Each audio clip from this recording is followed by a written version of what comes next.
নমস্কার বন্ধুরা, আশাদের খোঁজে রান্নাঘরে আপনাদের স্বাগত জানাই। আজ আমি রান্না করব বেগুনের ভর্তা। আমি কিছুদিন আগে বেগুন দিয়ে আর ডিম দিয়ে বেগুনের ঝোড়া বানিয়েছিলাম। আজ আমি ডিম ঠিম দেব না, বেগুনের ভর্তা বানাবো। আর এই দেখুন, তার জন্য উপকরণ নিয়েছি। এই পেঁয়াজ ডুমো ডুমো করে কেটে নিয়েছি, রসুন কুচিয়ে নিয়েছি, আদা কুচিয়ে নিয়েছি, লঙ্কা কুচিয়ে নিয়েছি, টমেটো নিয়েছি, ধনে পাতা, হলুদ। আমি বেগুন কেটে ধুয়ে রেখেছি। এবার গ্যাস অন করে দিচ্ছি।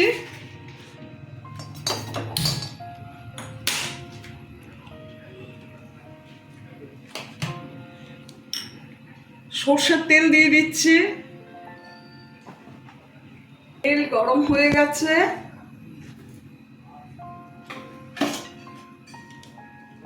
আমি পেঁয়াজ ছেড়ে দিচ্ছি।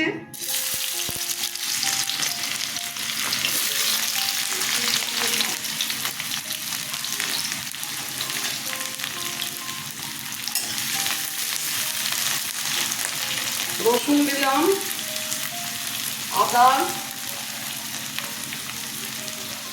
লঙ্কা কুচি,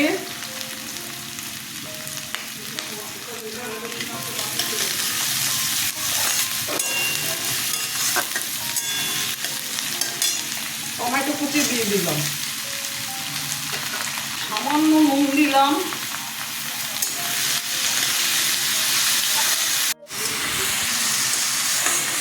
দেখুন, এটা আধ ভাজা মতো হয়েছে। এবার আমি বেগুনটা ছেড়ে দেব।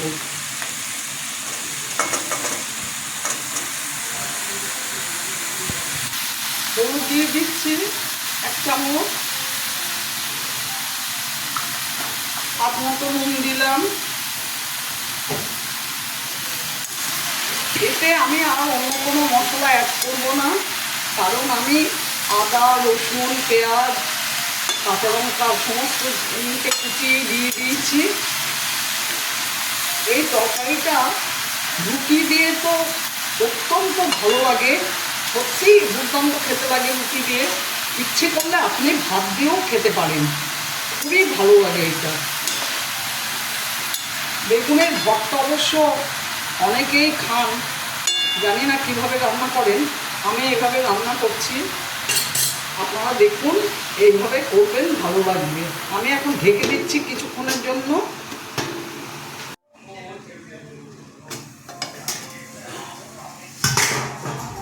দেখুন বেগুন কতটা কমে গেছে। আপনারা বেগুনটা যখন করবেন, বেগুনটা অনেকক্ষণ আগে ধুয়ে রেখে দিলে, জলটা ঝরে গেলে একদম, তাহলে আপনাদের গ্যাসের ফ্লেমটা মিডিয়ামে দিলে ভালো হবে। আর যদি জল বেশি থেকে যায় বেগুনে, তাহলে মিডিয়ামে দিলে এটা ঘ্যাতে হয়ে যাবে বেগুনটা। আমি বেগুনটা আগেই ধুয়ে তুলে রেখেছিলাম, যার জন্য আমি মিডিয়াম ফ্লেমে করছি। এখন আমি সামান্য চিনি দিয়ে দেব। দেখুন,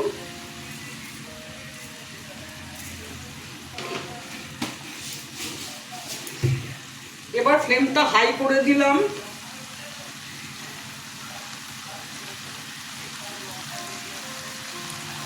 ধনে পাতা দিয়ে দিলাম।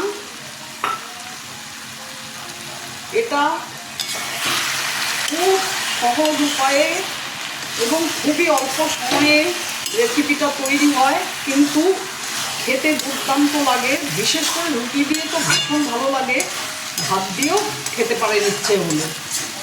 আরেকটু হবে, আমি আরেকবার ঢেকে দিচ্ছি, একটু বাদে খুলব।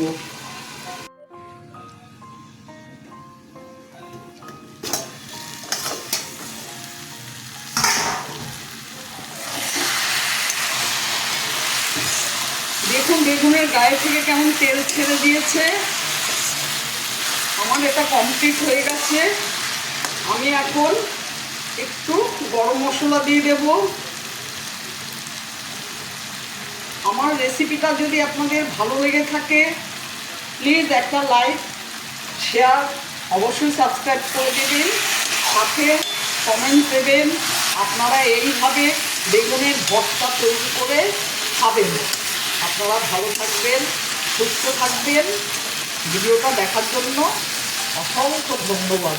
আমি এখন গ্যাস অফ করে দিচ্ছি, ঢেকে রাখবো, একটু বাদে সার্ভ করে দেব।